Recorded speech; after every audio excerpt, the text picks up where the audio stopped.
told you half the things I've heard about this Jabba the Hutt. You probably should say. I'm here, Jabba. Been waiting for you. Hello, Mother Hutters, and you are all very welcome along to this extremely special episode of Blabba the Hutt. Illustrious Jabba bids you welcome and will gladly pay you the reward of 25,000. So the only thing that you can tell me is that I will find Jabba at Jabba's palace. Myself, Kate, and Gary were all invited down to the south of Ireland, down to a little village called Ballyferriter, which sits under the shade of a incredible location called Ceann Sibéal. Now, to Star Wars fans, Ceann Sibéal might be very, very familiar because it is actually the filming location for the Jedi village from Star Wars Episode 8, The Last Jedi. What you're going to hear now today is a live recording that we undertook in the village in front of all the locals, where we actually got the locals involved in order to tell us their stories and their memoirs of when Star Wars came to town. A lot of the locals had actually worked on the production. They either sherpa'd or drove, or else they became they were on the construction of the site. So a lot of them have a lot of interesting insight as to what Star Wars brought to Ballyferriter, but more important, what Ballyferriter are going to gain from Star Wars now moving forward. A lot of these locals, this is the first time they've talked outside of peers about their experiences with Star Wars. A huge shout out goes to the amazing Breach Granville for pulling this all together and for inviting us down. The first portion of this audio wise is a little bit ropey, but as we got ourselves sorted and as we settled into the live show, we improved significantly. So stick with us as we hear from the locals from Ballyferriter on their experiences working with Star Wars. We are live here in Ceann Sibéal Hotel for Feile Star Wars in Ballyferriter, one of the filming sets for Star Wars Episode 8, The Last Jedi. And we are very, very, very happy to be here in front of a whole host of amazing locals who not only fed and bed, but entertained and befriended the cast, the crew, and everybody who helped make Star Wars The Last Jedi. Guys, my name is Jamie Hickey, and I run a podcast called Blabba the Hutt. We are exclusively a Star Wars podcast. We're the only Star Wars podcast in Ireland. We're delighted to be a part of this festival, which has been an incredible experience to date. We've met so many amazing people. Let me just introduce our crew here before we just tell you a little bit about our background and what we're going to do here today. Starting right to left, we have Ryan Johnson's biggest fanboy.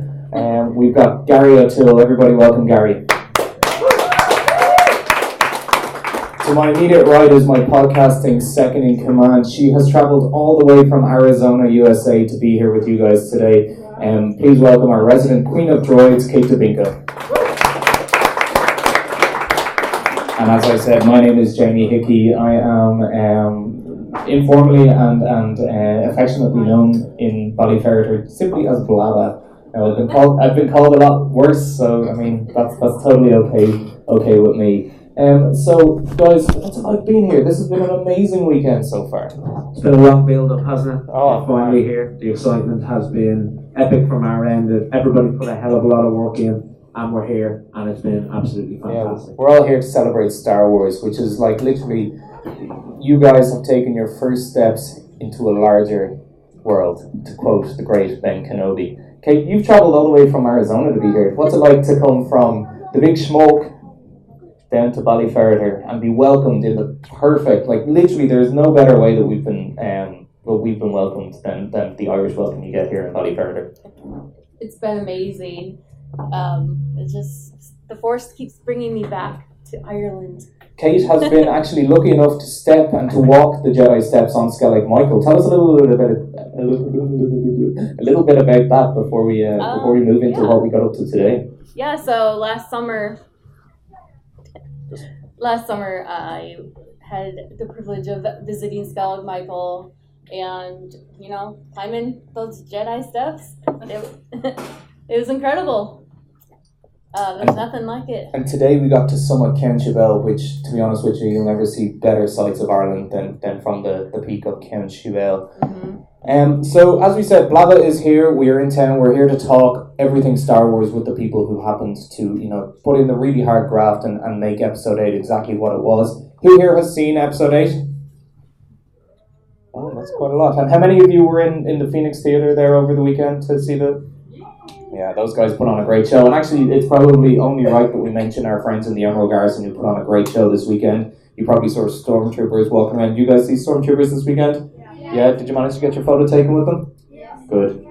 Yeah, those guys, and they do an amazing job. They're doing it 100% for charity. They take everything, they get paid absolutely nothing. Everything that goes through them goes straight into childhood cancer research and the Lighted Up Gold Foundation, which is an unbelievable resource for childhood cancer research. So today is all about you guys. It's not about us, it's about Ballyferriter, and it's about how Ballyferriter has helped to create this amazing story that we got released there last week. And we always start off our show with a section called This Week in Star Wars, and This Week in Star Wars has been, it's quite the week really between the release of the 8th installment of the Star Wars saga, and then our travelling down to Ballyferriter in order to actually experience exactly what it was like to stand on the edge of Ahch-To or Ahch-To. Has anyone got any? How would you pronounce it? You're my you've been a little bit of a guru now. I might recruit you for Team Blabba. How would you pronounce it? Ahch-To, Ahch-To or Ahch-To?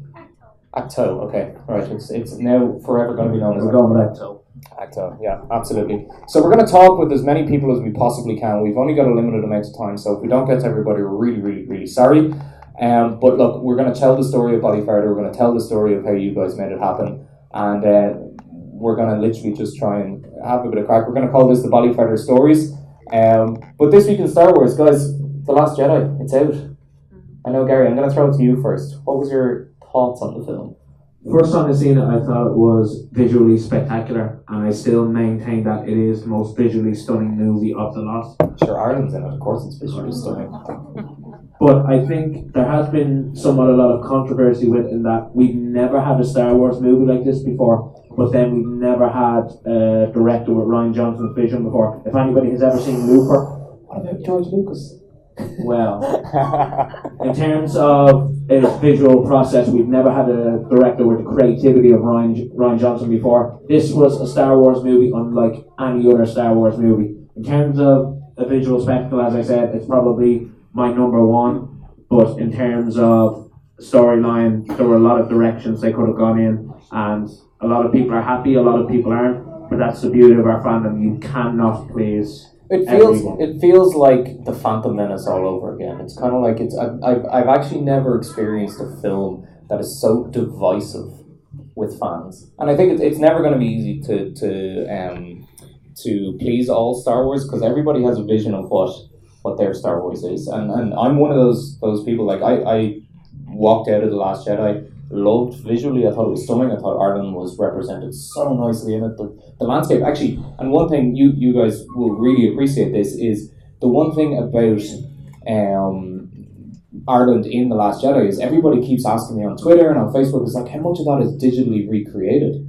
And it's like, none of it. Like even at the end of The Force Awakens, when the helicopter shot was going around Skellig Michael and there was the birds, and they were like, oh, did they digitally enhance and put birds in? And I was like, no, that's a Puffin Reserve. That's a World Heritage Site. That is like, what, Breach, did you say today it's one of the biggest Puffin Reserves in Europe?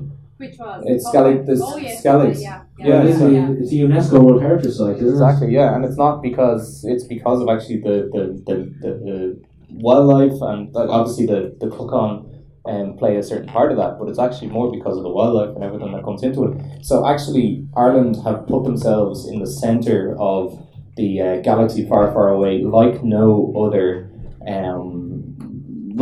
country has, because it's actually it's the spot where the first Jedi Temple was established, and it's where Luke Skywalker went and hermitized himself. And actually, we're going to talk to a couple of people later on about the history of the area and the history of how those two storylines actually mold in, because obviously we've got the monks who hermitize themselves on the edge of the known world, And this is exactly what's happened in And Star just to Wars. kick on what you were saying in regards to representation in Ireland, I was lucky enough to be a part of the media team at Star Wars Celebration in Orlando this year, and every second question was either about Ireland or Ahch-To with the Jedi Temple, and it's something that I think a lot of people gained a greater understanding of our culture and our heritage in times past.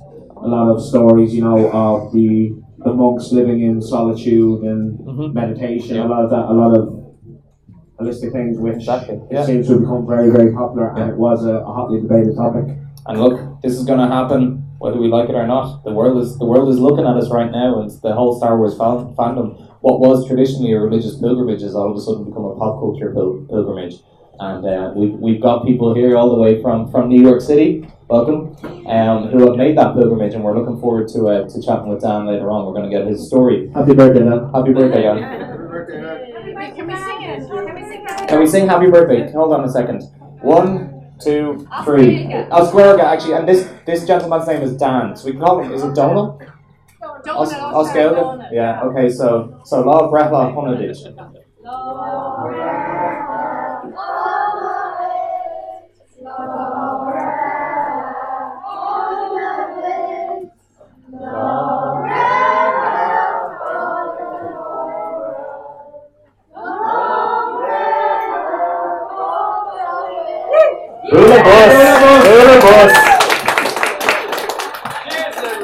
Dan, when you got on the plane in New York City, JFK was it?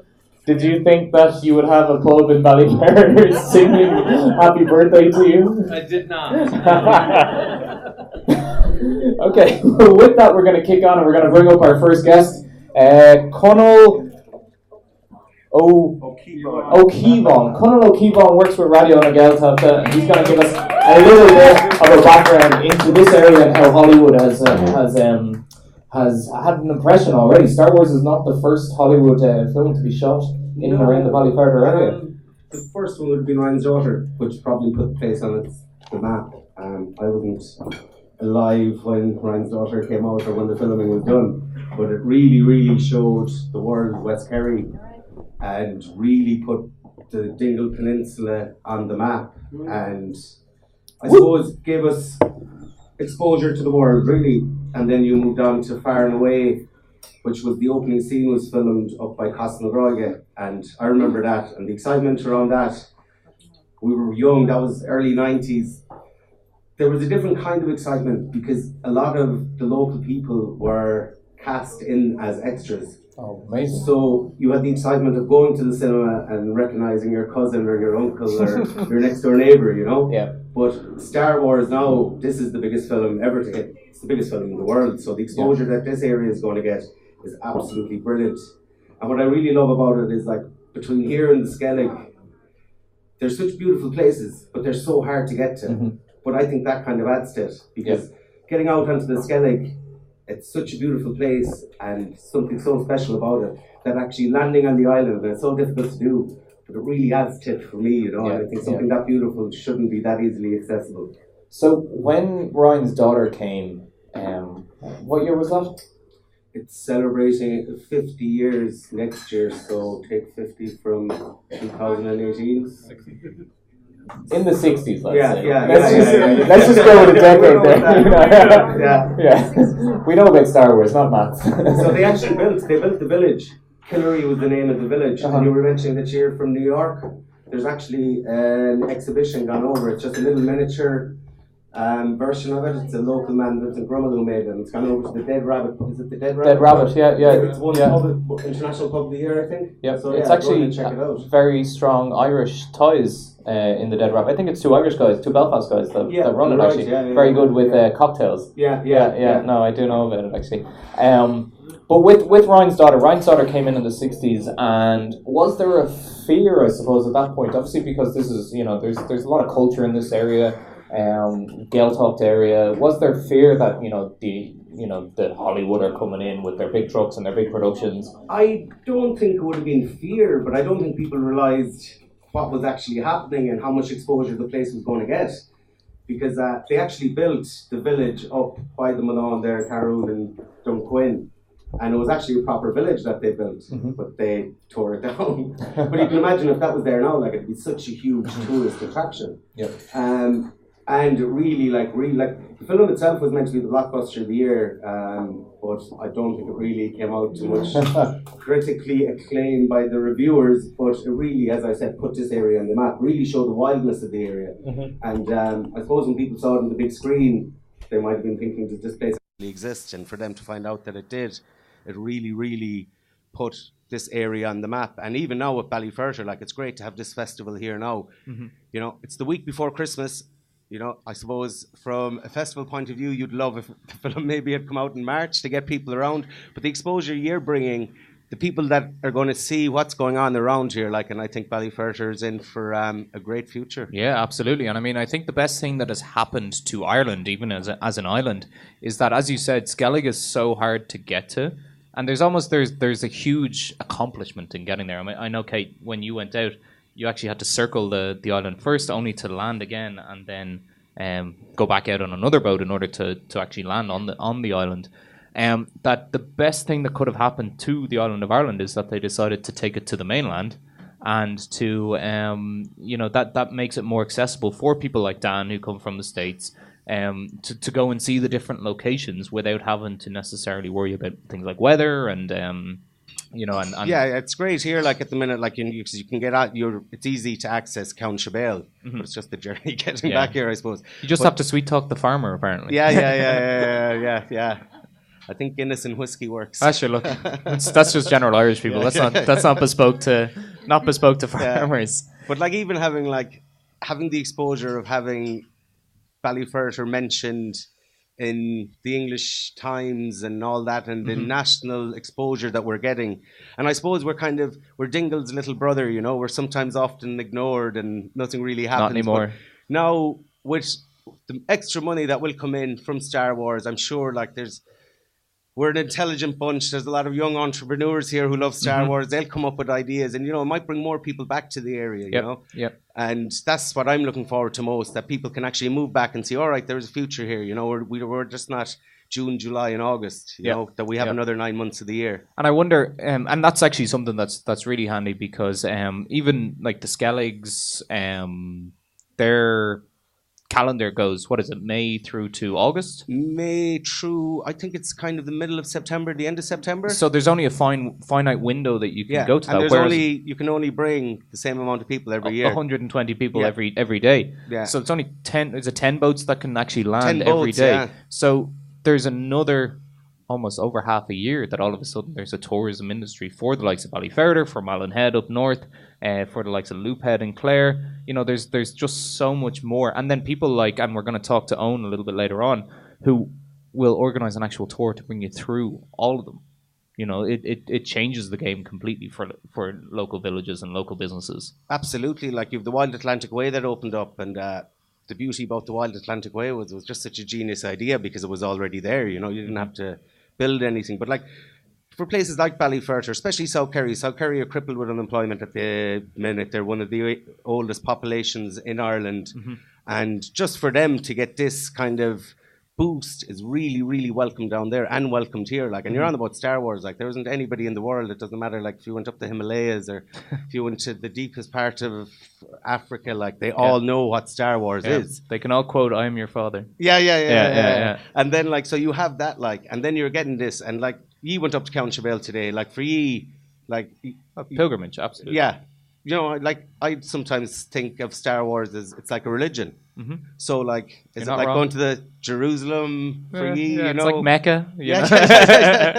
Except for Mecca is like 5 hours from my house. Yeah, and I can get there in a plane or a car. You know. So I suppose the real question is for yourself, who's kind of you know Hollywood and you know Hollywood in the area. Do you see this as flash in the pan, or is this something that the likes of Ballyferriter and Dingle and Malin need to brace themselves for? It's the biggest franchise in the world. I think it's going to be absolutely massive. But like, even the fact that we're having the festival this weekend, the very first weekend, is showing initiative. It's showing, right, we're grabbing this thing, we're going to go with it, we're going to drive it forward. And yeah, it's all about, you know, keeping everyone happy. Look at the young crowd here today. Like, for them, it must be like it's Christmas and Absolutely. it's Christmas again. Like. And it's Christmas again next week. Yeah. You know, so it's brilliant. Conal, thank you so much for talking to Fáilte us. Roads. You've been absolutely fantastic. Or Mila go. Conal's last point there, actually, about the festival happening this weekend, actually, is the perfect segue into our next guest, who is the lady of the moment. She's my Kerry mammy, my adopted Kerry mammy. Please welcome Bríd Granville.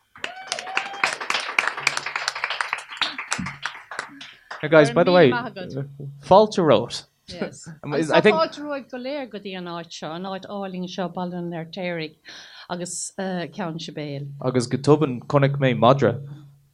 That's about as far as my Irish goes. Oh, sure, gur míle capas go raibh tosa caint mission madra. Yeah, no, Neil. Oh God. No, Gary. Gary, Kate, feel free to jump in. I'm just engrossed in these conversations. So absolutely, I know that you guys have a million questions as well. Bríd, where did the absolute amazing brainchild of Feile Star Wars come from? Well, when Star Wars was here last year, we all saw that there was a huge importance that as an area we had to be highlighted. Okay, we've already had it with Ryan's daughter, and that really, I suppose, has been the leading light to us that we needed. That we needed now to grab Star Wars with both hands. And very importantly, of course, as well, is that we would extend a gracious welcome to all the Star Wars fans. But at the same time, we have to always remember that we have a great tourism base in this area, based on the Irish language, the culture of the area, and that those people are here already. Now, but they all come in the months of June, July and August, which is our official summer holidays, because we are a family holiday orientated area. And we, for a long time, have searched and looked for ways of bringing people in all year round, but in particular the months of February, March, April, October, November, those months as well. And by people coming on those months to visit us, possibly, hopefully, Star Wars fans will come in those months. We're extending our season, but another important thing is we're laying the foundations for entrepreneurs. We have boys here tonight. Oh, we do. Who have done a fantastic job, okay? We'll be talking to them later. We'll be chatting to them now in a second. But we also have guides. We also have, at the moment, 2 farmers, definitely, with open hearts, open arms. Yep. Having walks on their land, allowing people, it is private land, it is agricultural land, and it is land that's been worked hard by these men and women. And their whole families for generations. And their families for generations, and that is one point we have to always appreciate. It is private land, and they're inviting us onto their land. But in doing so, they're also encouraging, if it's their children or if it's not other people's children, to remain in the area, to create jobs in the area. And in the end of the day, that is something that is really important to us here. Yep. And we, in that we encompass everything else about us. Yep. They are bringing it forward. It is our story from now onwards, and we invite everybody in, but in a way that everybody is mingling well with each other, and that we create something special. I think that's a fantastic point you've raised, and hearing the cast and crew talk about the welcome they receive, the hospitality, the kindness, that's something that you hear everyone else talk about, cast and crew, and then for us to come down and receive the welcome and looking after that we did. We can't thank you enough for it. And I think that's something that can never be taken away from the people of Ballyferriter, people of Ireland, is that the cast and crew, I mean, these are superstars, they are megastars, but yet they were treated with nothing but humility, kindness and respect. And I think that's a message that should be passed on through the generations. Yeah. So sure. for you to Yeah. be able to do that, I think that's a phenomenal achievement that you're thought of in such a positive way. And I think Kate is probably an interesting person to bring in here because Kate has travelled, obviously, and you got the ultimate Irish welcome here this weekend. Oh, yeah. Tell us a little bit about how you felt coming into Ballyferriter. It's like coming into a family. Like it's Yeah, I mean, the hospitality's just been amazing. yeah, go right up. We want to be able to hear you. But yeah, very, very hospitable people. And yeah, it's just, we feel like a big family here. And we've only been here like 24 hours. Yes, that's the funny thing is actually, Breed, you've very quickly become my Kerry mommy. Tell us about pulling together the whole schedule for this. So we've had everything. We've had walks, we've had pottery making, which was absolutely incredible. It's the best thing in the world. Dan, go to Louis Mulcahy tomorrow and do the Porg pottery making. It's the best thing in the whole world. Tell us about pulling together this schedule. What was the straight away you said we need to do this, and then how did you build that into an overall festival? Oh yeah, that's a difficult question. How do we do that? How to do this? Okay, when we started off, we started as a group that some of us had seen Star Wars movies in the past. So what do you do to celebrate The Last Jedi coming out? So we sort of used what we had already in the area, like the pottery. We obviously were going to use locations, and we started building it like that around it. Then we've a humongous amount of people, creative people in the area. So the photography would have been a big thing because, I mean, I think it's something like 42 painters, photographers, potters that we have, craft people generally, that we have living in the area who actually, the majority of people have actually come into the area and settled and reared their families in the area. So we were creating it what we had already within that. So you use the skills that are available to you Absolutely, in order to create the overall experience. Yeah. And to be honest, and of course Chewbacca. I mean, my God, Ah, don't let us and forget that. the boys are gonna The boys tell us are that going story. to go through Yeah, Chewbacca, yeah. And we actually built a lot of the festival around the school and the boys and what they had done. They kick-started the festival, didn't you, lads? So, Breach, what comes next for Feile Star Wars? Oh my God, talking to the Immerdale Garrison the other night, we had all kinds of great ideas that we would continue on this now for the 4th of May, that we'll have at least one big event. I suppose we haven't tied that totally down yet, but before that event, we have a festival coming up, Feile Star Wars coming up. Okay. We will also include ourselves in that and have an event there, and then we'll have the film festival in Dingle where Star Wars again will be highlighted, and doing so we'll be highlighting FHEIRTÉARAIGH again. Perfect. I mean, like what you've pulled together here it's unbelievable. Like the feeling, and even like going up Ceann Sibéal tonight, like the set's no longer there. And one thing that I was concerned about was, you go up and the set's not there, but there's still the landscape, the feeling. You feel the force when you get up there, Yeah. And then having people like Kevin and Noli to just be able to say, and this is where that happened, and this is where this happened. And then even though you're not always talking about Star Wars, he was telling us about Ryan's daughter and about Far and Away and then pointing it out and telling us, the on Faramarov. And like the local knowledge is really what's key about making this work. Yeah, and one of the lads now tonight is going to talk about the local knowledge. I mean, my God, FHEIRTÉARAIGH goes back a long time, and where did Ceann Sibéal get its name? It's layers upon layers upon layers that you can peel off, going way back to 600s when Skellig, when they were building the beehive huts in this area and in Skellig Rock. Breed, what you've done here is absolutely incredible. I could talk to you and all day. And a big thank you to the group, the Ballyferriter group. It isn't just Breed alone by any means in this world. There's a huge group of us here. As well as that, Ye did a huge, Ye helped us along the way. Ye encouraged us in the last nearly 3 months now since we started. And of course the Emerald Garrison. And the Emerald Garrison who've been great. Guys, Breed Granville. Goramila. Now we're going to have some of the guys who actually got to hang out with the walking carpet himself, Chewbacca. So Do you guys want to come up? This could be absolute chaos, or this could be totally fine. Guys, can you just each tell me your name, just so as that I can make sure? And then just for the people listening, that they'll be able to recognize each of them. So starting at smallest to tallest, let's say. So you are Fionn. Fionn. Oisín.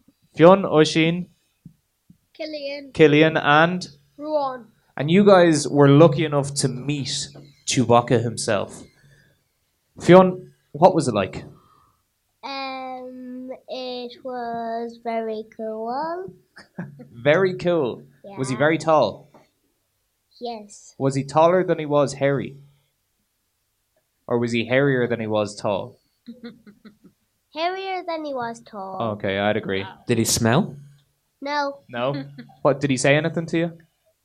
Well, he was saying stuff, but I didn't understand. Because he speaks Wookiee. Yes. Yeah, it's tough. Yeah, it's not local. Were you talking back to him in Irish, Oskelga?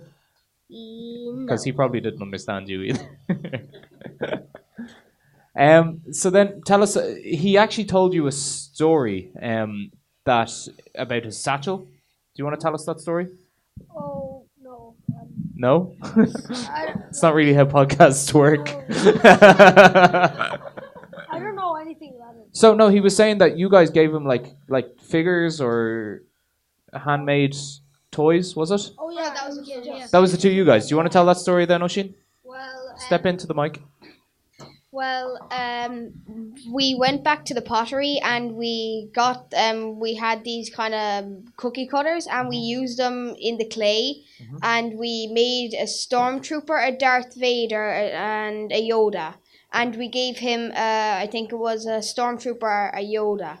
Okay. We gave him, and I think I gave this other woman I think it was a Boba Fett and a Darth Vader.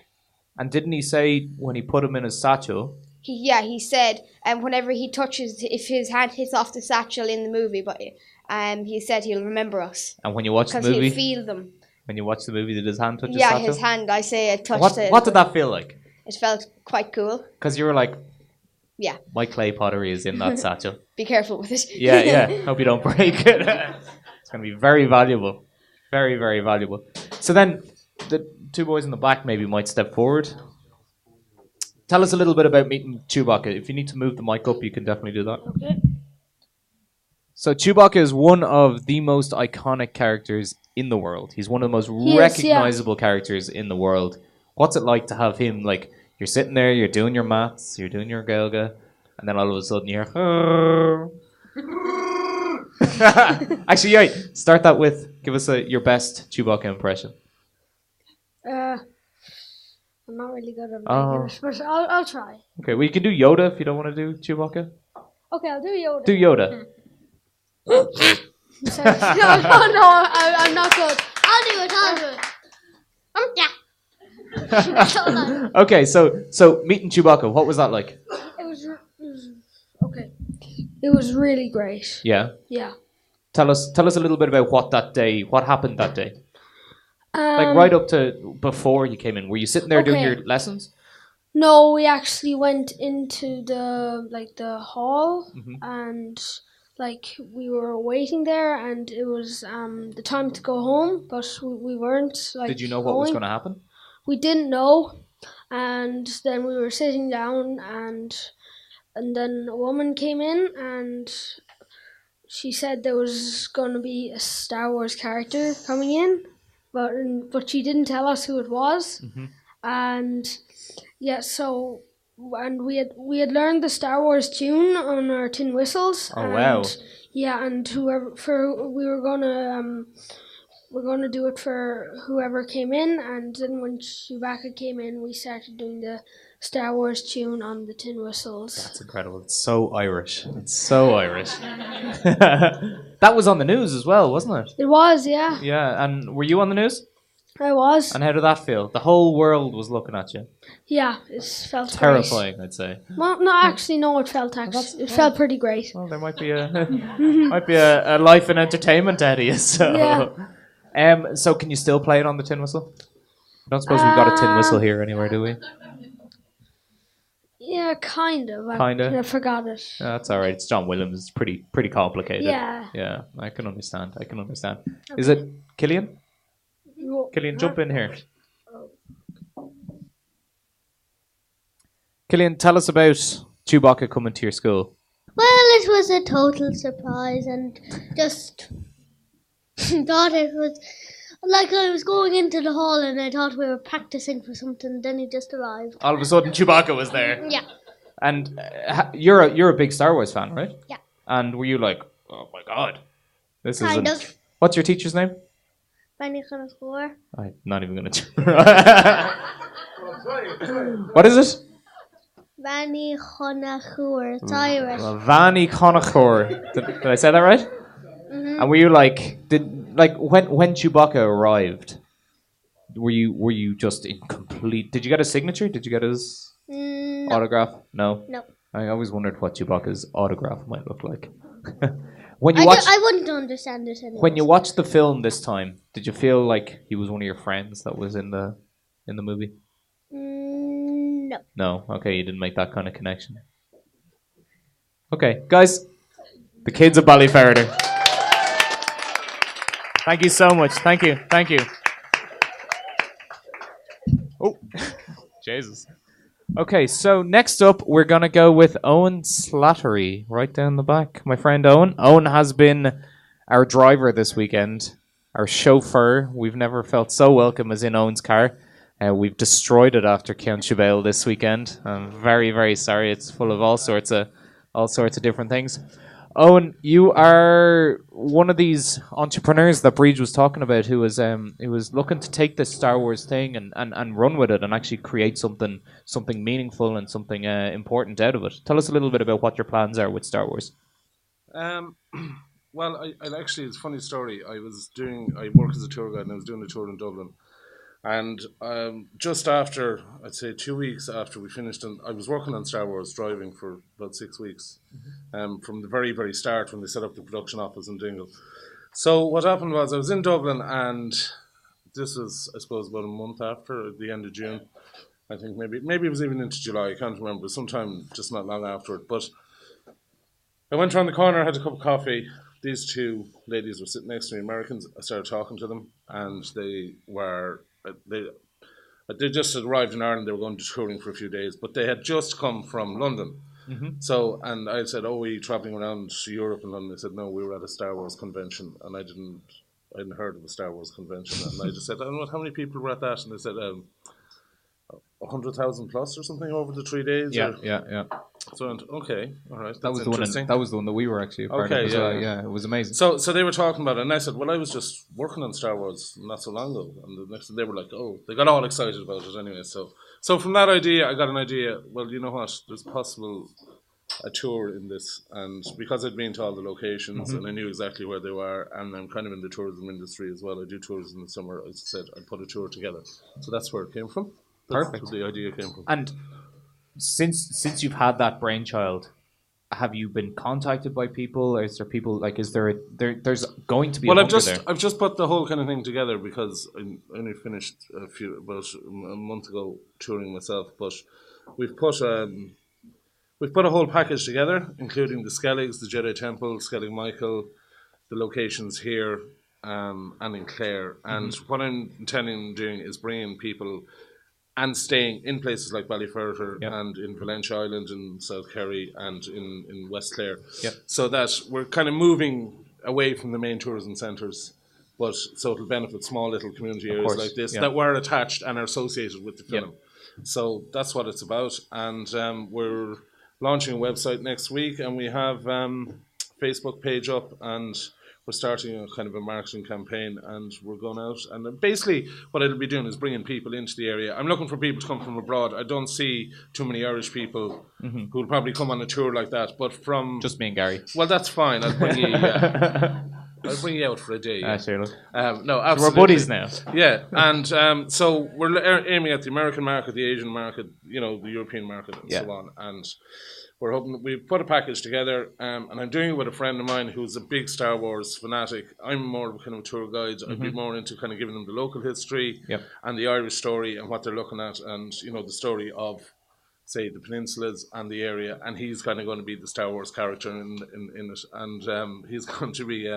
So we kind of complement each other. So the two of us will work on the tour. So we've got 6 dates kicking off in May. So 2 in May, 2 in June, and we're doing 2 in September. So we're leaving the high season out because it's just.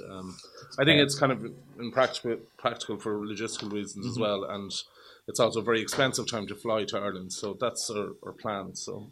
Well, I'm gonna do some market research for you right now, live on Blabba the Hutt. Dan, Star Wars fan from New York. If you were offered a package to see all of the Star Wars locations in Ireland, yes, there you go. It doesn't even have to answer the question. Sign me up. Where can I invest in this company? You can sign right here, Dan. Just come over here. Right down. What was it like dealing with the secrecy and I would assume there would have been a lot of NDAs and everything compartmentalized. Not everybody could know about a lot of it. In terms of chauffeuring people around, did you have to keep it under wraps, or was there? Yeah, I mean, it was. Yeah, I did, but I mean, at the same time, I mean, with the production crew, when you don't really know who they are anyway, and I mean, down here in Ceann Sibéal, when they were shooting here, I had a few of the main stars in the car, Mark Hamill up and down, because we were all ferrying up and down that mile and a half of aluminium roadway that they had built up the side of the hill. So you just went up and you turned around, whoever hopped in, whoever hopped out, and that's the way it worked. And, you'd end up with actors or production crew or whoever in the van, and you'd be up and down, But, we didn't, the secrecy thing didn't really bother me. People, I wasn't really, inundated with questions about, just said, look, I'm just driving on Star Wars, and people were saying, oh, yeah, that's interesting, but they weren't, looking for information, and we had to sign the disclaimer thing and all that, and that was kind of part of it, Yeah. But everybody else did as well. So Did you have any kind of press or? I saw them around, and I saw them. I was in Malin Head. I saw them up in Malin Head.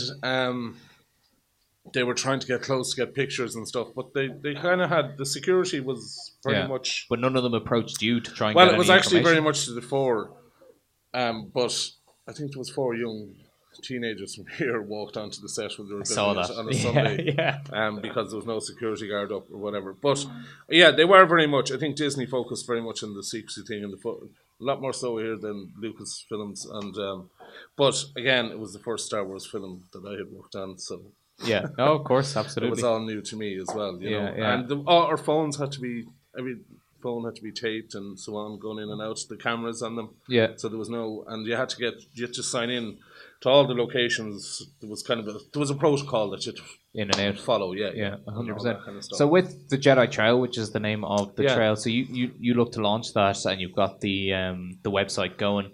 What is your hope, I suppose? And the one question, I suppose, is around, is this flash and plan, or do you see this as kind of something that is going to We'll start it off and we'll see how it goes. I mean, I really, as I said, I have 6 dates. If I got 3 dates next year, if we ran with them, I'd be happy and build it up slowly from there. Yeah. I do personalised tours as well, and if there's people who wanted to ring me and say, look, we've just a family of 4 or 6 and we want to do a week or whatever, a 10-day, that can be organised as well, and all that information will be on our website. Yeah. But we're setting these dates, we have them set in stone, they're there and they'll be up live, and if people can click in and log on, and if they want to join us, they can on the trail, and if not...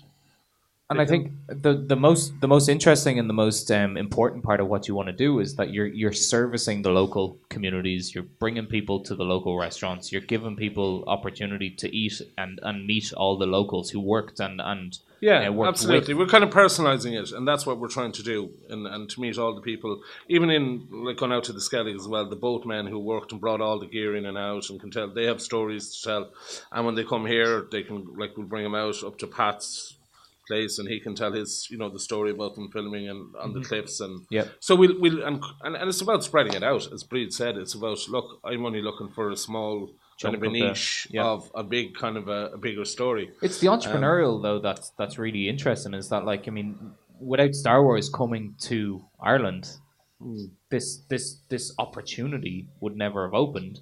and the fact that you can see that as an opportunity and you're going to run with it is really interesting. And you've tied in somebody who obviously you've got the local tourism, and then you've tied in somebody who has the Star Wars. Well, I suppose when you look back at Ryan's daughter, I mean, one of the interesting things about Ryan's daughter was that the whole film set was knocked.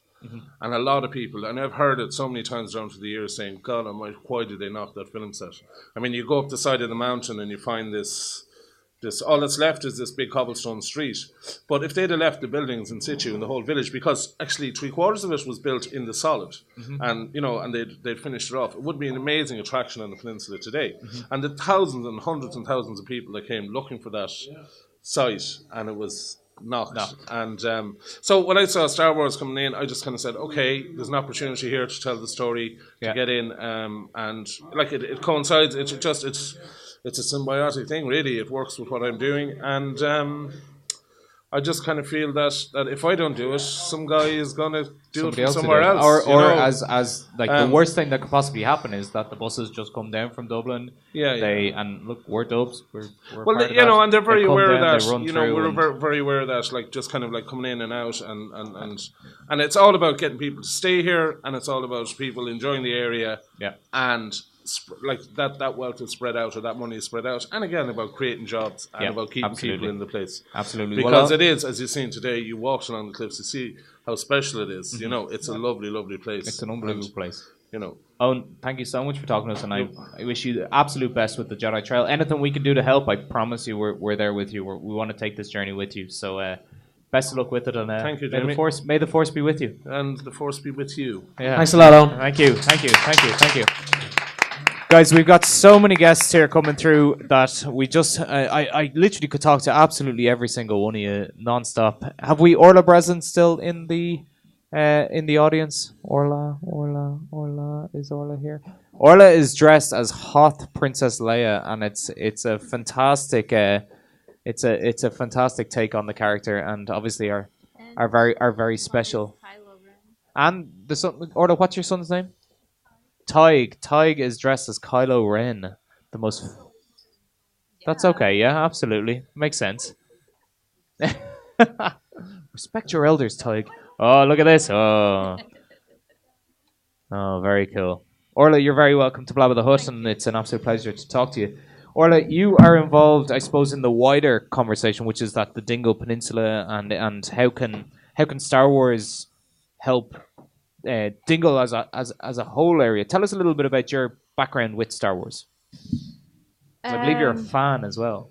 Yes, I am. Though we were just having a chat, I'm more of a Star Trek fan. We're not allowed to say that. Trekkie. Sorry. Okay, can we get Orla off the table, please? Well, I suppose growing up, Star Trek was on telly all the time, so I'm a huge sci-fi fan. That's why. But since Ty came along, we're both big sci-fi fans. So any excuse to get dressed up, and we've started going to a couple of conventions and things like that as well. So I suppose I work for the Dingle Peninsula Tourism. So we've been involved in the background side of helping promote the festival. Of course. And Star Wars as well. Yeah. And I mean, like, Dingle obviously is a booming tourism industry anyway. So how do you plan on bringing that, what you already have? You've got a great foundation there in Dingle.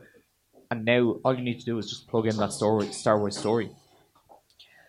Well, I suppose it's more with Star Wars, it's not a seasonal thing. It's going to be an all year round thing. So I suppose our main aim at the moment is try to promote tourism throughout the year, because, you know, we can be fairly chock-a-block during the summer and, you know, with traffic and accommodation and everything. So if there's something that we can promote more throughout the year. So that's why this is perfect timing to be able to bring something like this to Ballyferriter at this time of year. It's great. And it, like you were talking about earlier on, it's all year round. Yeah. Because I think with promoting the Skellig Islands, like, it's fantastic that it's become so iconic as part of the film, but unfortunately it's a UNESCO heritage site and it is only accessible in the summer. Mm-hmm. And when people see the movie and when they do their research, they don't realise that it's only accessible during the summer. Yeah, absolutely. So, like, you're a part of, I suppose, the wider group, which we've been privy to joining, which is great.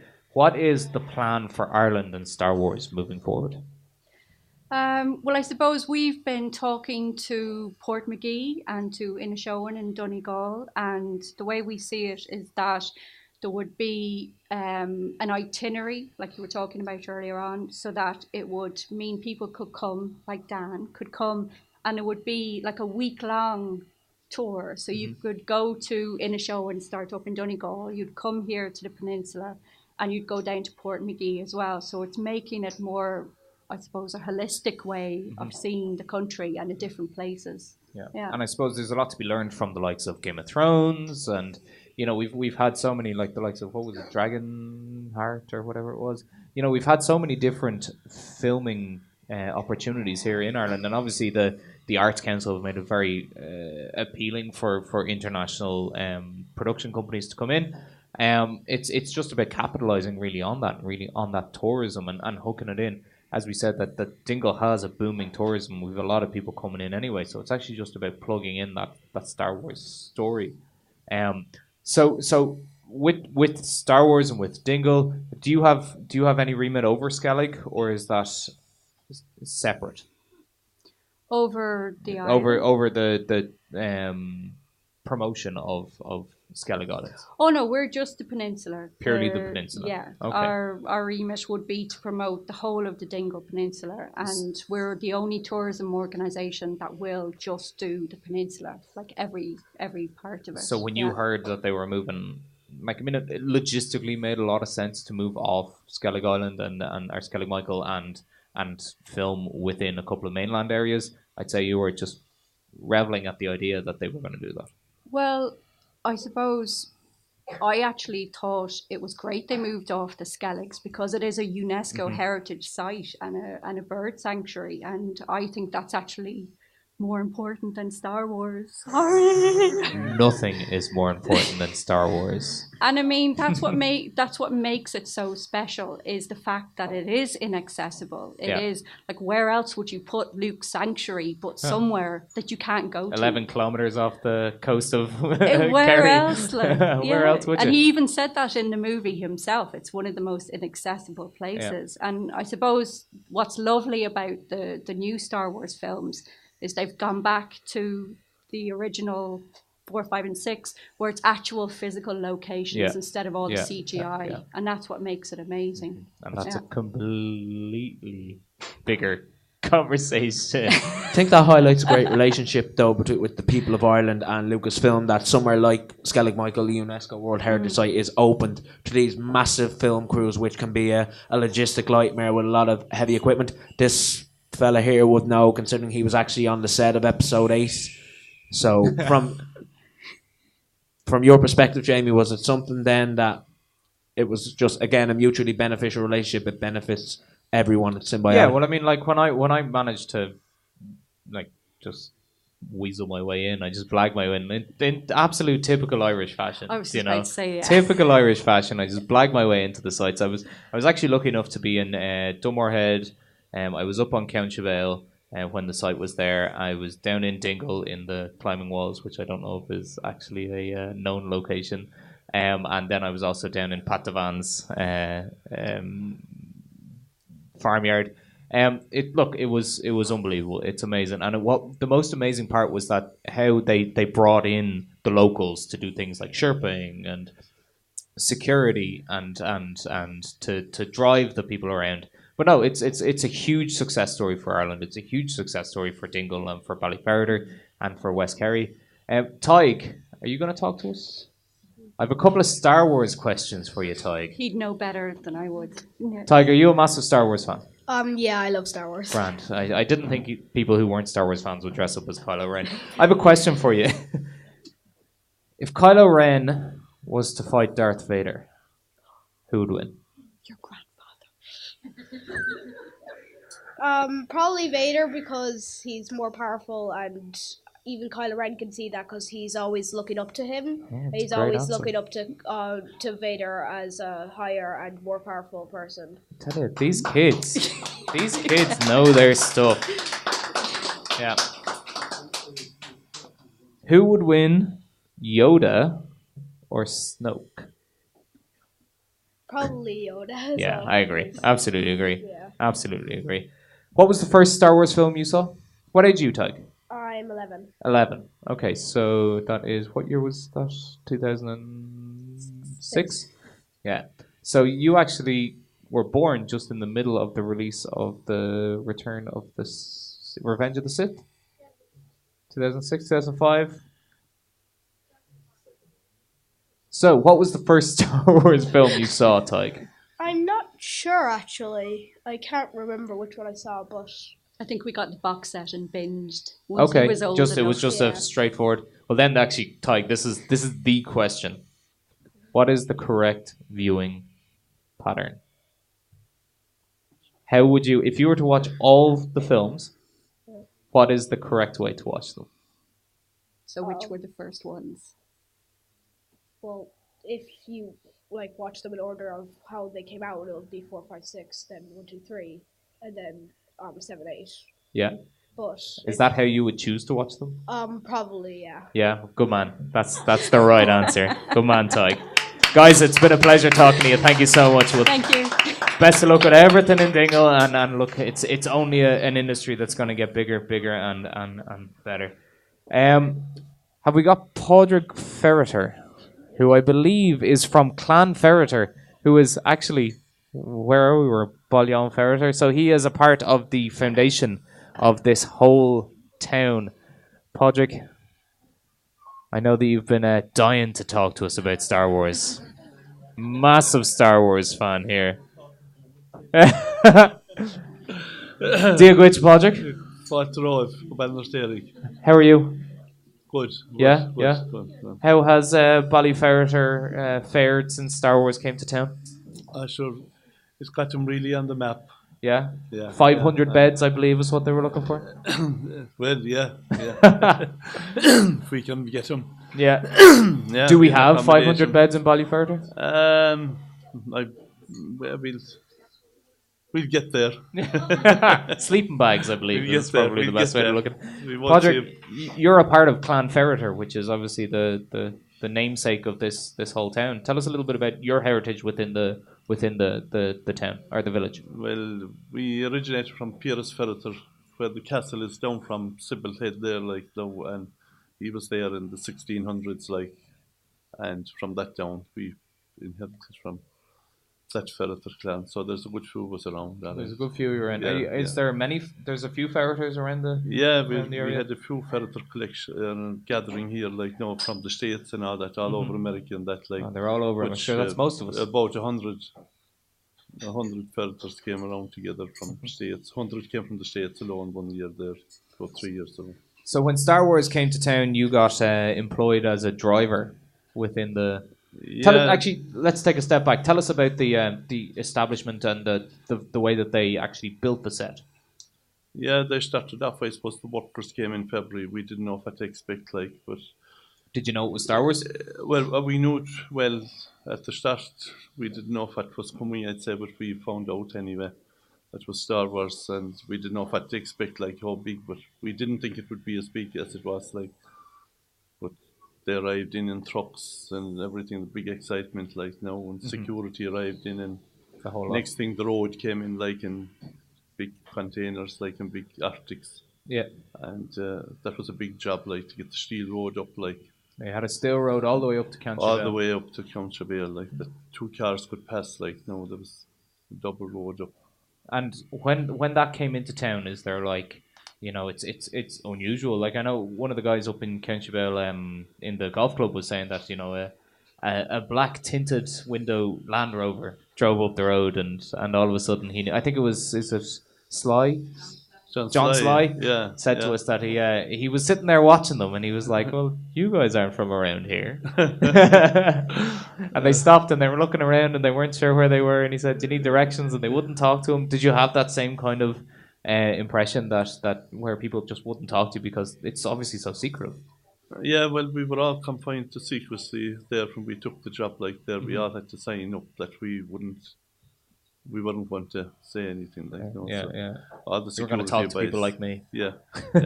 Well, we couldn't talk to people like you. That it's okay now. It's Okay, now the film is out. So you took a job and you worked as a chauffeur up and down the Steel Road. Well, like a lot of other local, anyone with jeeps and all that. Like Yeah. there was a lot of locals with jeeps and that implied with them. So tell us a little bit about your day. What did a day on set? We'd start off, maybe we might get a call, we might be said to come in at 9 o'clock in the morning. Next thing you get a call at 7 o'clock, being at 7:30 or something like no, and that there was people gathering just to bring them up to set. Like we were in a taxi rank, like and we just kept going all day, like revolving, and then up to maybe 6 o'clock in the evening, you could be kind of thinking you'd be finishing then, and next thing you get a call on the walkie-talkie, and they'd say, we went to all the cameras, every jeep and top up to the set to change for going down and up Farron for the sunset. To change all the cameras, like the big rush on them. So Farron is where that's where the sunset was. Tell us a little bit about that day, because obviously that's a huge scene in the Last Jedi. Well, so what we see in the Last Jedi, that is the Irish sunset, correct? I would think so. I've seen it. I'd like to see it maybe again. Like to pick it when you see it on the film. Like it's very hard to, of course, to pick out. Like no, but I definitely think it was. Yeah. The story was that they sat there and waited for the sun to set. We were there for hours. Like no, maybe up to 9 or 10 o'clock at night. Like they'd go over there to do the last sunset. Like no, and we'd be waiting. All the jeeps would be waiting like for them just to get the cameras out again and all that, like get the shot that they needed. Yeah, get the shot. So when you were ferrying people up and down the Steel Road up to Ceann Sibéal, up to the Jedi settlement, did you have some of the main stars? Did you have? Well, I suppose our jeeps now wouldn't be good enough for the main stars. They would like. We've been up on top like now, and you'd be asked to step aside. There's a VIP jeep coming, and there would be special ones for them. Like we carried some of the preachers and workers and all that. This is the what are they called? Caretakers on Ahch-To. These are the little critters that look after the island. Yeah. Actually, you were telling me earlier that you actually ferried them in costume. Some of them in costume going up, yeah. Some of them would be. That must have been the most bizarre car trip of your. Yeah, they would have been dressed in the. Did they talk to you? Oh, they would. Yeah, they would. Yeah. If you spoke to them, like. Because that was practical effects. That was people in actual suits. Yeah. I mean, and like, did you look in your rear view mirror and be like, "Holy"? Not sure. How did my life lead to this point right now? Yeah, we got it from A to B, and that's it. Like, yeah. And have you any stories of around that time? I know you were saying that there was people you would see people walking. Security boys like that, we used to have a laugh. Like no, we'd be waiting on the rank like to pick up people, and we know the security boys like no, and you'd see couple of people walking on top of the mountain like no, and we'd say wait, the boys no mate, they haven't seen him yet, like next thing all the walkie-talkies and the boys will go off like that there's two coming across there, next thing there'll be two maybe on the beach coming across, and just trying to keep it all secret. Trying to keep it all they'd be trying to keep the cameras out, like so it was good crack. Good crack. And is it a part of, like, will you look back fondly on that time now and say that, you know what, I helped make Star Wars? Yeah, it was good. Like no. Did you enjoy the film? I did, yeah, very much. Yeah. And what did you think of how Ireland was visually represented within the?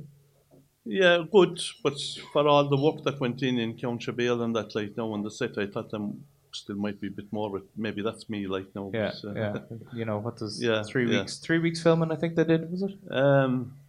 They were 3 months building it, I know. They were from February until June here, I suppose.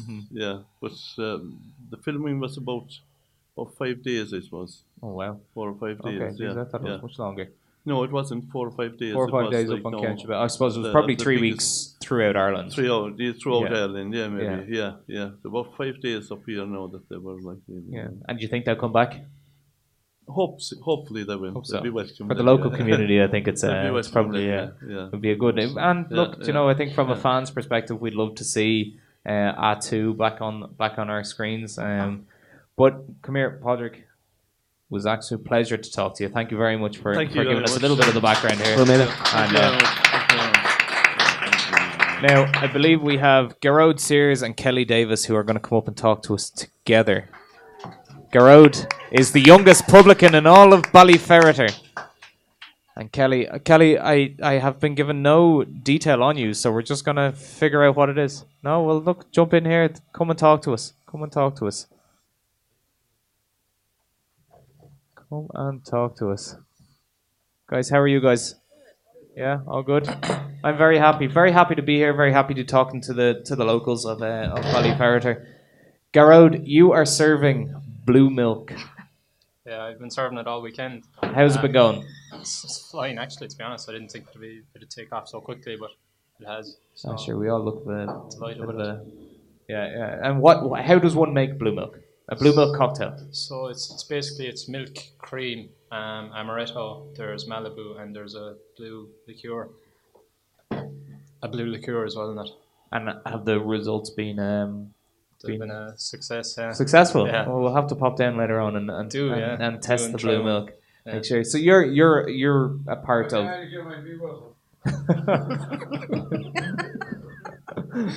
Was that English or Irish? Did you guys actually? If you could repeat that, that'd be great. Our American friends here. So, Gearóid, you're a publican here in Ballyferriter. How would you like to see this Star Wars story evolve? As long as bring more tourism, I suppose, into the area and just kind of kick on from what's already been a progressive year, I suppose. The village is getting a lot busier than what it was before, like so. And you've noticed that, have you? Oh, definitely. Well, yeah, there's a lot more tourists, Americans and Germans and whatnot, like so. It's been brilliant. And those dubs. Yeah, unfortunately. yeah. I see. And Kelly, you're a part of Kane's Pub, I believe. Yeah. Step in a little bit closer here now so we can hear you. Hello. Oh, testing 1 2. Testing 1 2. Kelly, tell us a little bit about your experience while the circus was in town. Yeah, it was the circus, I guess. It was very busy. What's your role within Kane's? You look like a chef. I don't know what I call myself a chef, but you cook. I cook. Okay. Yeah, I cook over there. And were you cooking for the cast and crew of? Yeah, it was really busy because we usually would kind of have a break throughout the year. Where are you from? I'm from right back the road there. You don't sound like you're from. I'm from Springfield, Massachusetts. Massachusetts. Yep. Very welcome. So, I get the claim to fame for living here. Telling all my family at home too. Okay. Star Wars was filmed here. Yeah. All my cousins' kids are crazy about it, so they're all like, "Ooh, we get to see you." And normally they would just run by me and not even look at me. Yeah, so. You're the celebrity here now. You've cooked for the crew of Star Wars. I did, yeah. There was so many people around. It was great. It was like just an extended summer because we usually get that break. It was like only summer and then kind of Christmas time and certain parts of the year, but kind of has been no break in it. Mm-hmm. Kind of ever since they were filming because it was just so busy. Well, you're gonna have to add cooked pork to your Chewbacca's favorite, apparently. Yeah. They're super cute. So, moving forward, I mean, do you think that there's gonna be a huge boom here now? Ballyferriter needs to it needs to prepare itself for the Star Wars onslaught that's coming. There was a few people around even when they were filming, which I was surprised because I was actually looking at IMDb and I didn't even notice they didn't put Ceann Sibéal on there yet. As I saw. Really? Yeah, it said Skellig and Ireland, and it said Donegal, but it didn't actually say Ceann Sibéal. We're going to have to figure that. But there already was people who knew back then when they were filming because there was people here on their own kind of just backpacking. They're like, I hear we can see the Star Wars thing. Well, you can't really go up there and see it, but it is happening here. Have you climbed Ceann Sibéal? I have before this all happened, but before I this, haven't are you a Star Wars fan? I am now. Good answer. Ballyferriter, the home of Star Wars. Yeah. And Gearóid, will blue milk be a part of the menu now moving forward? It will, yeah. Bit of disappointment of Pat Devan, but I'll have it for the summer anyways. we'll bring Pat around. Don't worry, we'll bring Pat around. You know, especially when he sees the film and he sees where it comes from. You know, the space cow on the edge of. So look, guys, you guys are literally the future of Ballyferriter. You guys are going to be what Breed was saying, where you know we need to make sure that that you know when people come to the community, that it's not just you know people coming in and moving out. It's actually the experience and it's the welcome that we've all experienced, and you guys are obviously you know the youth within the community and the entrepreneur, and there's plenty of them around that are going to make that experience for people. So I mean, there's a lot resting on your shoulders right now. No pressure. Excellent. Guys, thank you very much for talking to us.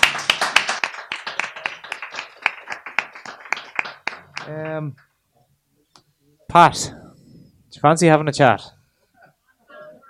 Osberla now, not Osgelga. Osberla.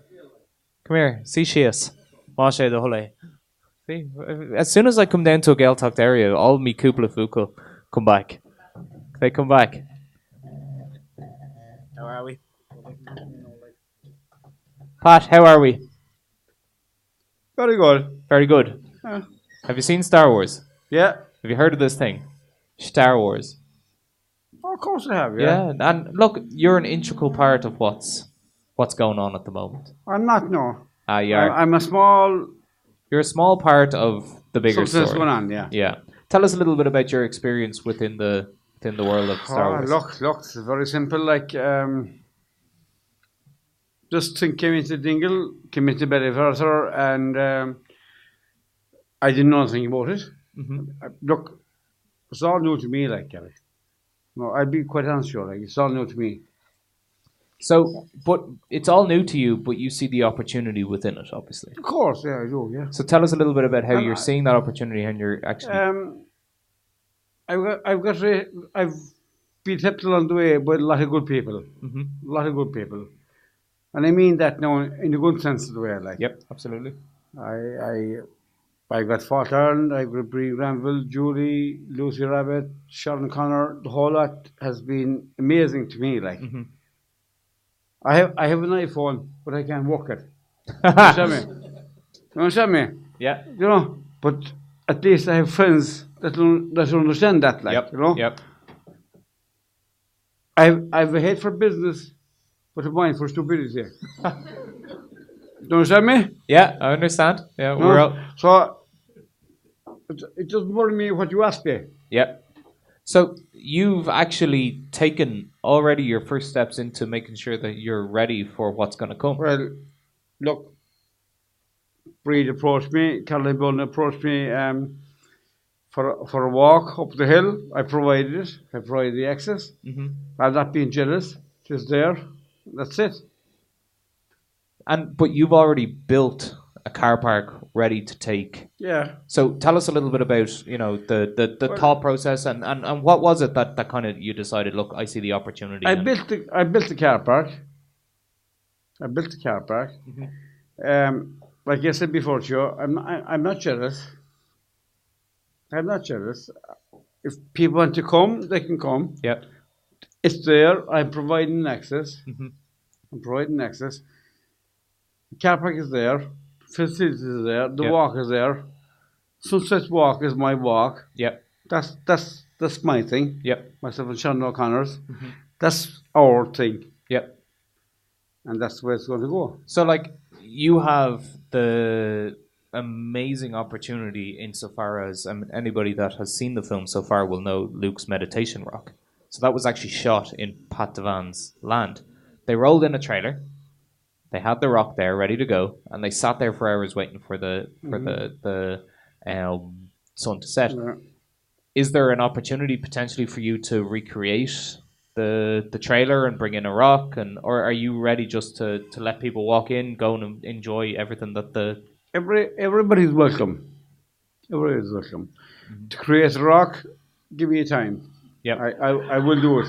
We'll get there. I will create it, like. I'm an amazing guy, actually. Like, if you give me time, if you just give me a small bit of time, I can do it, like, you know. Oh, Pat, don't worry, it'll happen. And do you know what I think? Do you know what? I'm not even worried about it. Like, if it doesn't happen, If you want to make a lot of money, buy a rock, buy a Jedi cloak, give people the opportunity to recreate that scene. No, you give me the rock. You buy the money. I see a business opportunity here, Pat. But, all right, Pat. It's been a pleasure where'd talking you get that to one you. from?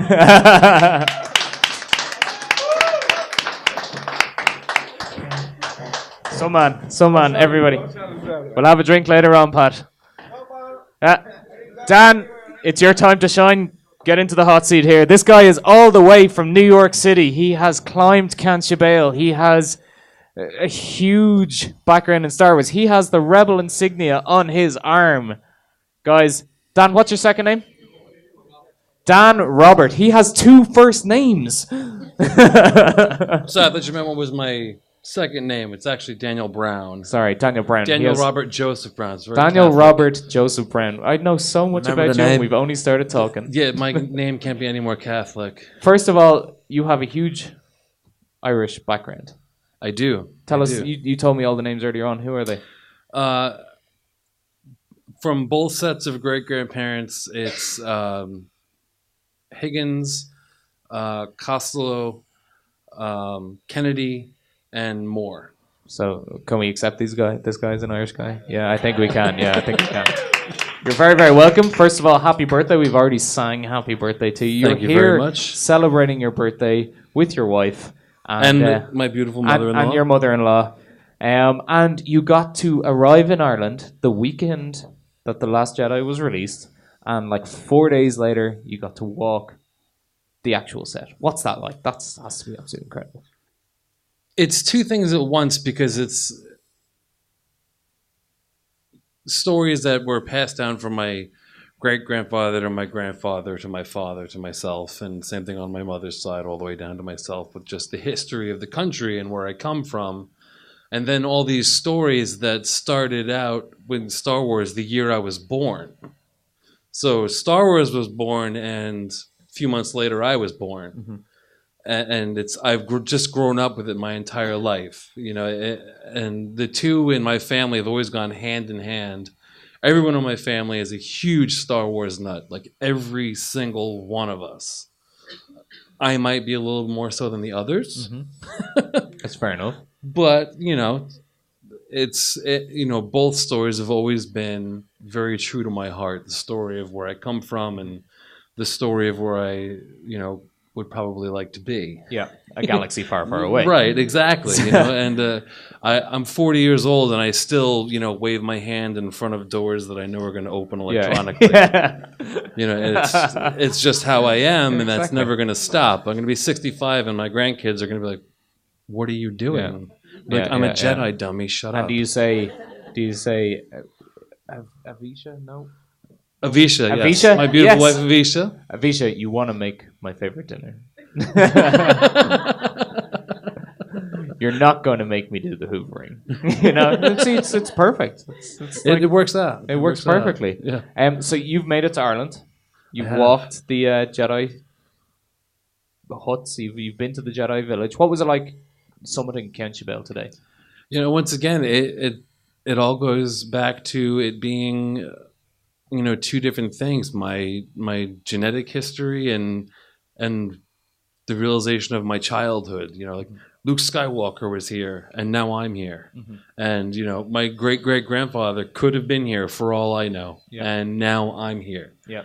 And it's just this combination of all these dreams coming to fruition, where I don't know, it's really almost too much to put into words when you get to experience your heritage and these stories that have kind of helped shape who you are. And I know a lot of people think it's silly, but when in the States they ask you your religion, I put down Jedi.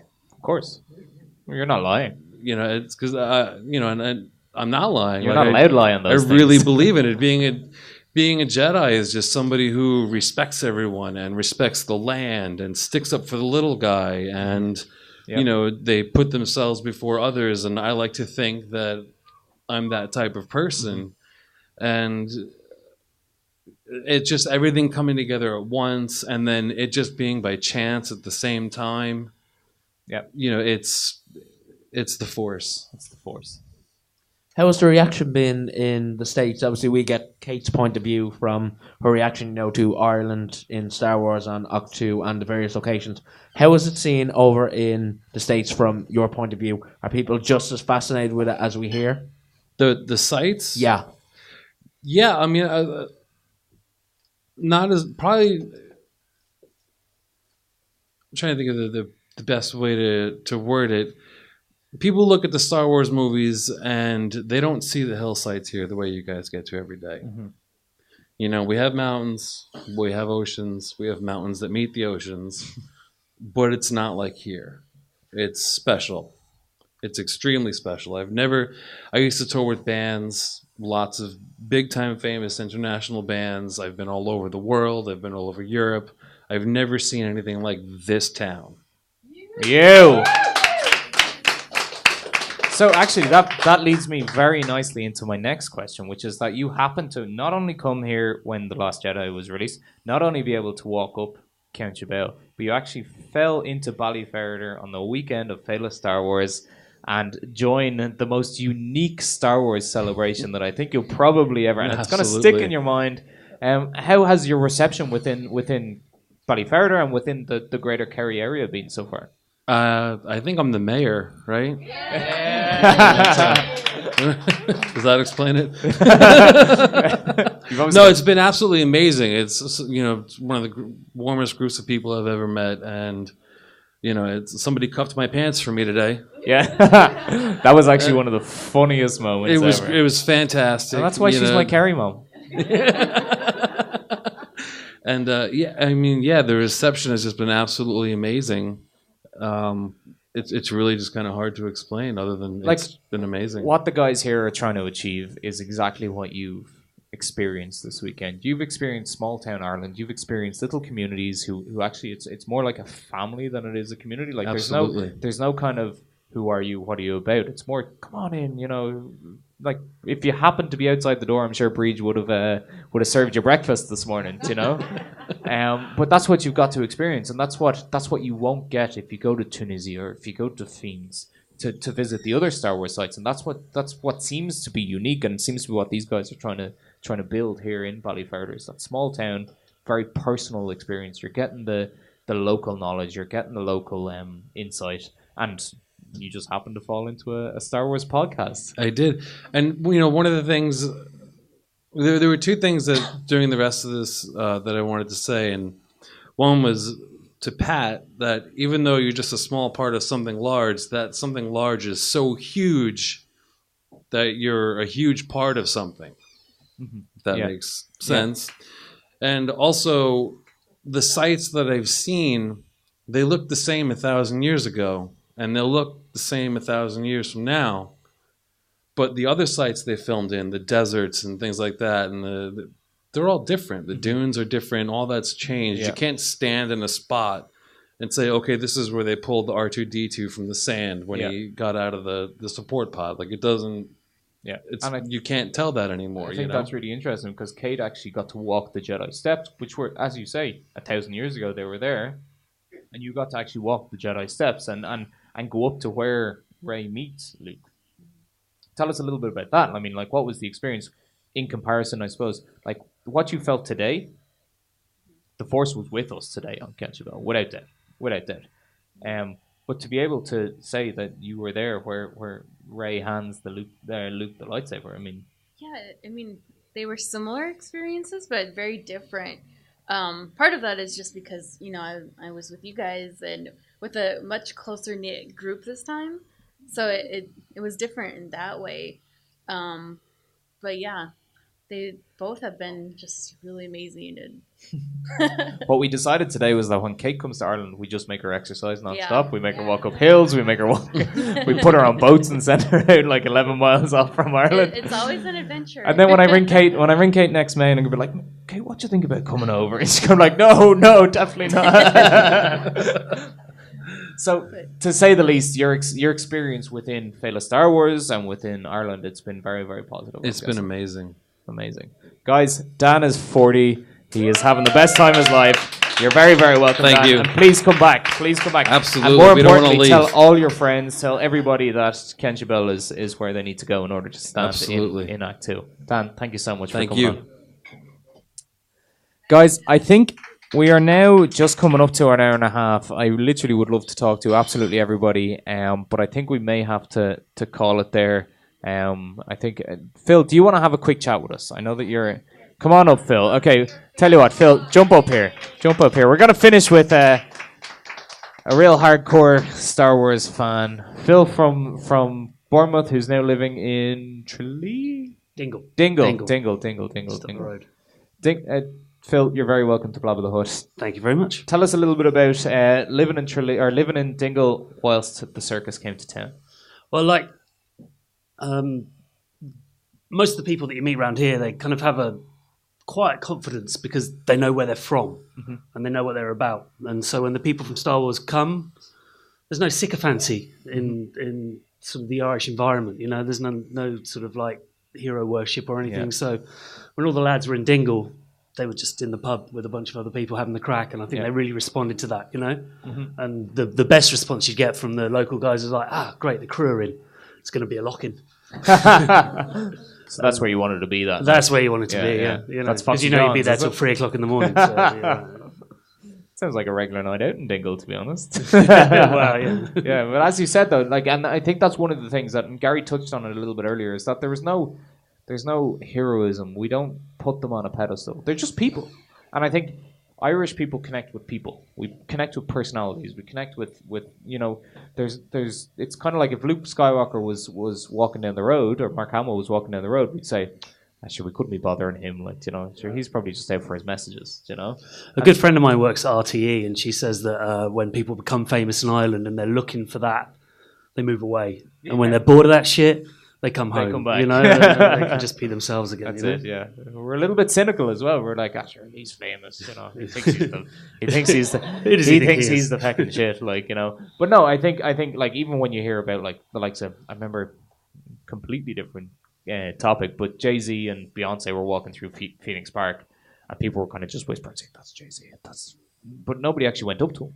Because we're just like, sure, they're just out for a stroll with their kid, like, you know. I mean, sure, we can't be annoying them. Was that very much what the feeling was like in Dingle when? I don't know. I have a very singular perspective. I can't speak for the whole of Dingle, but I just felt that. I know you're speaking for all of Dingle right now. But it just felt that it was. It felt all natural, you know. It didn't feel, you know, it was. Just felt like everyone was having a good time, and it didn't really feel like there was any sort of division or. I think like the people who come here, no matter who they are, they respond to that, you know. And as a Star Wars fan, what was it like, kind of being in that environment and being in that atmosphere, and knowing that there was this production happening that was, like, arguably one of the most kind of unique Star Wars films to come out in the series? You kind of like.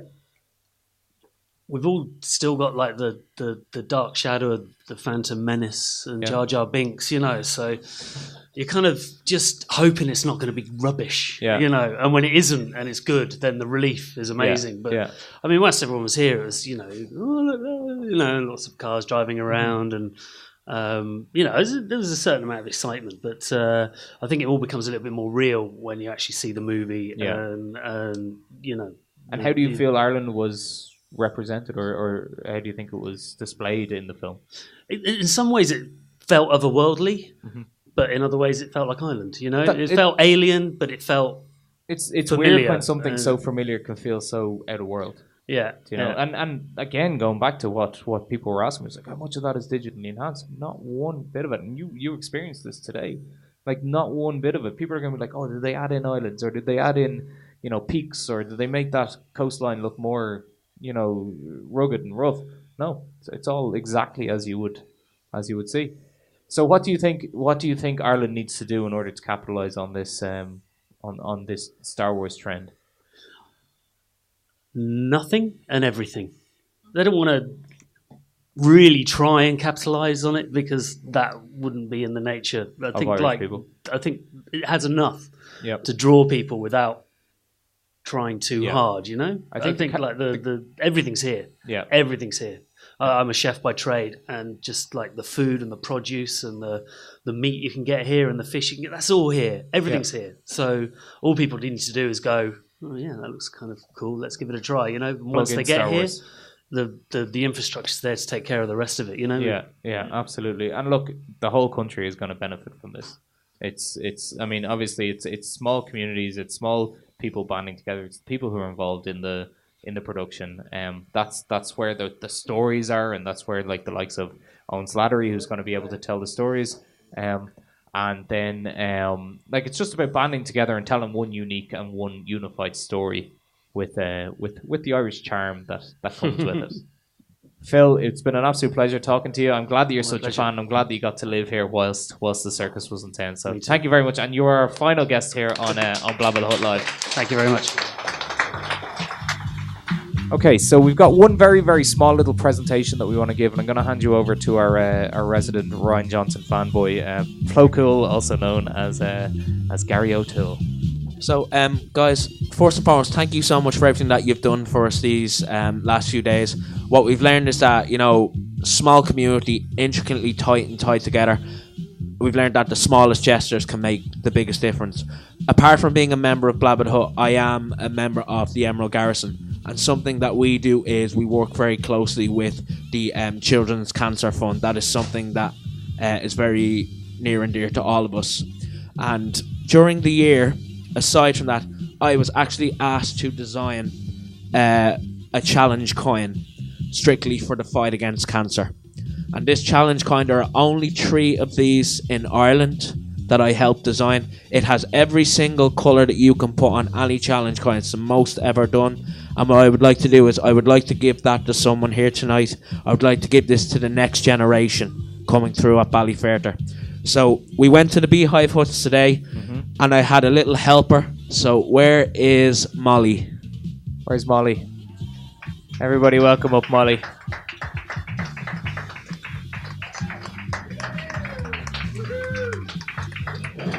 Molly, this is an incredibly collectible piece. So what you'll see is here. Come around here, Molly. You can have a look. Sit down here now. So this is in the fight against cancer. It has every single colour of cancer ribbon that is found with all charities around the world. And it also has a design of an ATT driver from Rogue One, but it also has the cancer logo in the bucket. Molly, for what you did for me today in the Beehive Huts, I would like you to have this. Only 3 of them in the country. And I would like you to have this. All right. There you go, Molly. Good work. Guys, we have been Blabba the Hutt. We are, as we said, Star Wars podcasters. We're the only one in Ireland. This will be going out on our Facebook page, that if you want to look at your phone and if you want to type in Blabba the Hutt, you'll find us. If you're on Twitter, if you're on Facebook, if you're on Instagram, we're kind of everywhere there. We are absolutely committed to making this work in Ireland, and we're committed to working with the likes of Bridge and Lucy and with the Dingle Peninsula and Pat Devan, #1 car park in all of private land though, private land. We're all here to help each other, and look, we have access to the likes of the American audience. We've got Australian followers, we've got UK followers, and we're absolutely committed as a trio and as a blog and as a podcast to helping this small community and this small story and to create a bigger story. I mean, we've got literally experiences this weekend that are going to just change our perception of the way that Star Wars is, because of the community, because of the welcoming the welcoming feeling that we've gotten. I mean, Breeze, you couldn't have done more for us this weekend. And then everything from the porg making, Marie, sorry, the porg making up the back, and like the fact that even Marie made a porg, or we made porgs with Marie today. Kate lives in Arizona. Kate's saying, oh, well, you know, I live in Arizona, you're going to post it out? And she said, absolutely no problem at all. And that's exactly what the world needs. Exactly what the world needs right now. It's just this small community feeling, this small community, everybody banding together, everybody helping each other, as Pat says. And look, we're absolutely delighted to be a small part of that, and anything that we can do to help build this story, I think we're I think we leave here with committed to. I think bull a bus for Ballyferriter.